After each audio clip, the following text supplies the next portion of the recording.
There's a perception that longevity, choice, quality, integrity, and access are critical tenets to everything, including photography. Since this statement has relevance and seems logical, it also imputes truthfulness.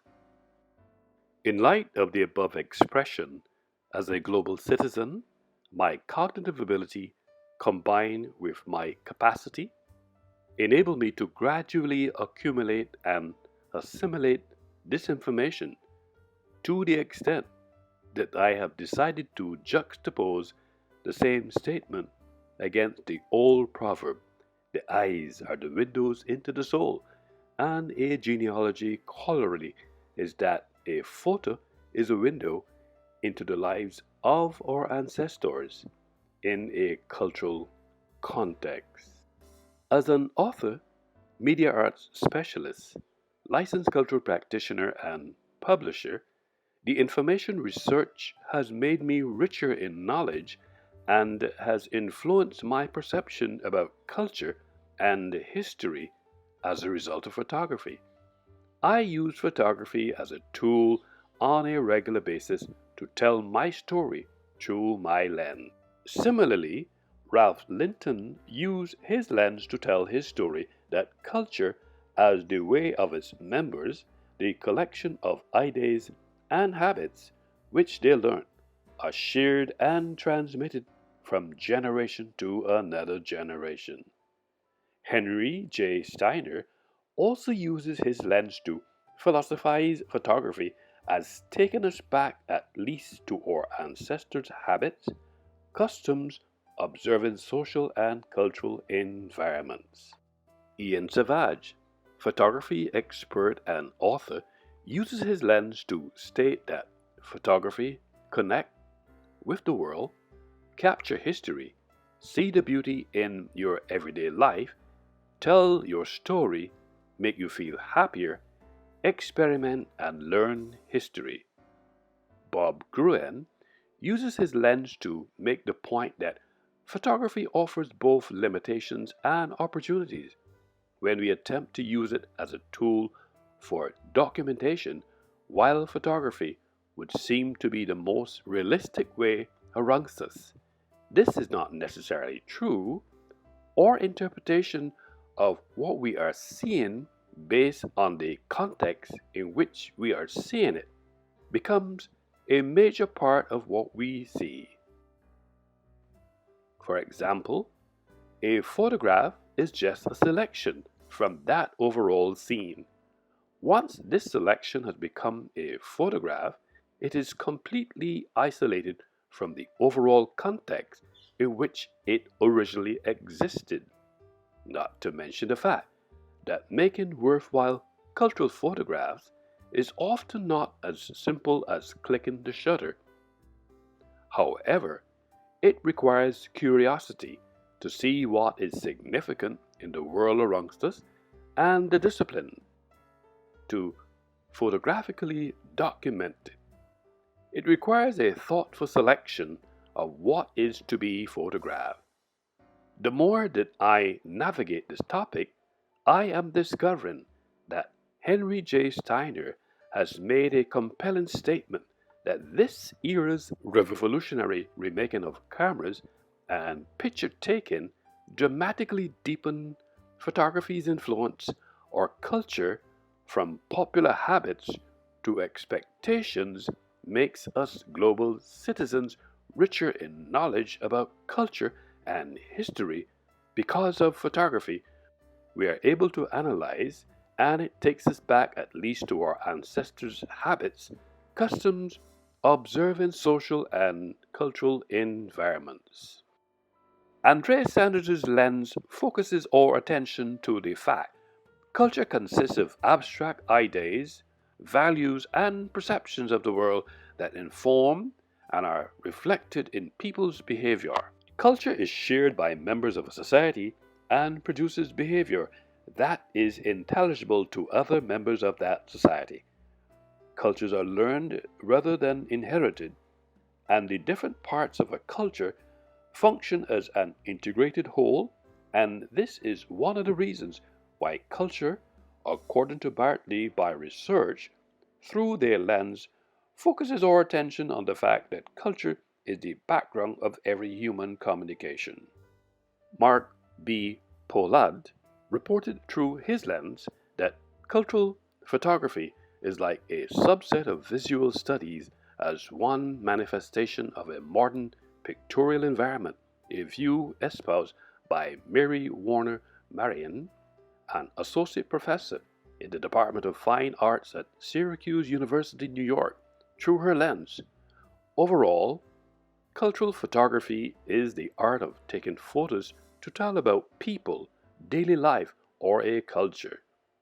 The photographs may be as simple as portraits of faces or as complex as capturing scenes that illustrate social relationships.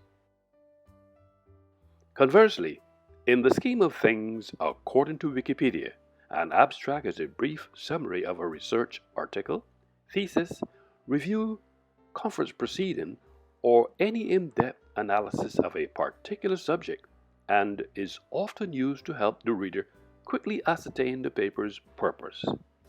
When used, an abstract always appears at the beginning of a manuscript or typescript, acting as the point of entry for any given academic paper or patent application. Abstracting and indexing services for various academic disciplines are aimed at compiling a body of literature for that particular subject. The terms précis or synopsis are used in some publications to refer to the same thing that other publications might call an abstract.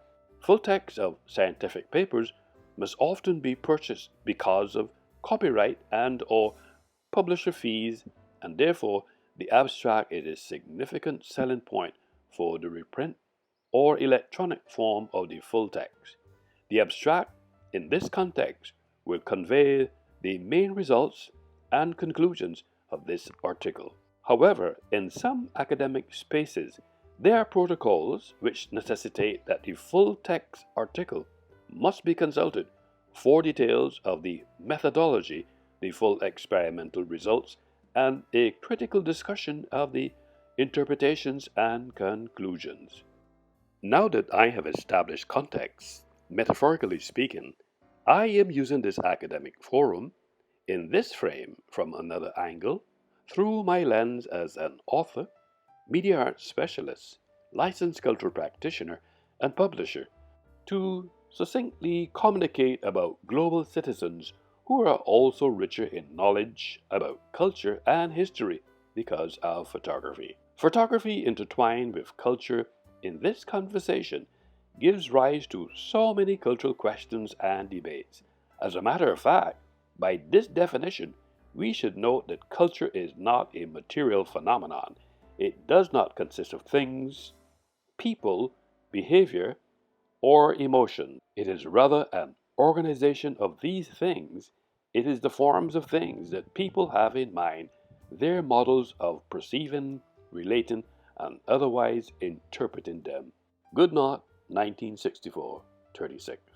Presumably, these conversations will always be contested, especially when there is that probability universally the same will be accepted. In view of the aforesaid, an abstract allows one to shift through copious members of papers for ones in which the researcher can have more confidence that they will be relevant to his or her research. Once papers are chosen based on the abstract, they must be read carefully to be evaluated for relevance. It is generally agreed that one must not base reference citations on the abstract alone, but the content of an entire paper. Now that I have analyzed through my lens ideologies verbalized as per Messieurs Gruen, Linton, Savage, Steiner, and Warner Marion, I have framed an extreme close-up of a positive question. Is there anything abstract about culture? Metaphorically speaking, now that I am using this academic forum in numerous frames, several angles through my different lens to succinctly communicate about being richer in knowledge about culture and history, because photography gives rise to so many cultural questions and debates. Cases in point: what are some things that define a culture? For example, music, language. What do you think is interesting about your culture? Do you know much about your own culture? What has surprised you when you've met people from other countries? Have you looked at internet pages from a different culture? If so, how were they different from those of your own culture? What do you like about your culture? What don't you like about your culture? How do young people in your culture behave differently from older people? How do young people in your culture behave differently from people in this culture? Are there many people of different cultures in your country? Are you friends with any? What is the best, most important thing your culture has given to the world? What is the best, most important thing your culture or country has adopted from another culture? In this conversation, since it is widely supposed that every entity falls into one of the two categories, some are concrete and the rest abstract, justifies me contextualizing and framing the positive question: is there anything abstract about culture? The aforesaid view is verified by Sanford Encyclopedia of Philosophy. The more that I analyze this question, is there anything abstract about culture, I recognize my challenge in explaining what underlies this dichotomy, either by defining the terms explicitly or by embedding them in a theory that makes their connections to other important categories more explicit. As approaches and interpretations may vary between academic disciplines to this key posited question, is there anything abstract about culture, was framed in ISBN 978 976 9653184. Importantly, is there anything abstract about culture will always be contested, especially since we use different lenses and different angles, and there will always be a perception that longevity, choice, quality, integrity, and access are critical tenets to everything, including photography. Finally, as an author, media arts specialist, licensed cultural practitioner, and publisher, the information research has made me richer in knowledge and has influenced my perception about culture and history as a result of photography. I will continue to use photography as a tool to tell my story through my lens because there is something abstract about culture.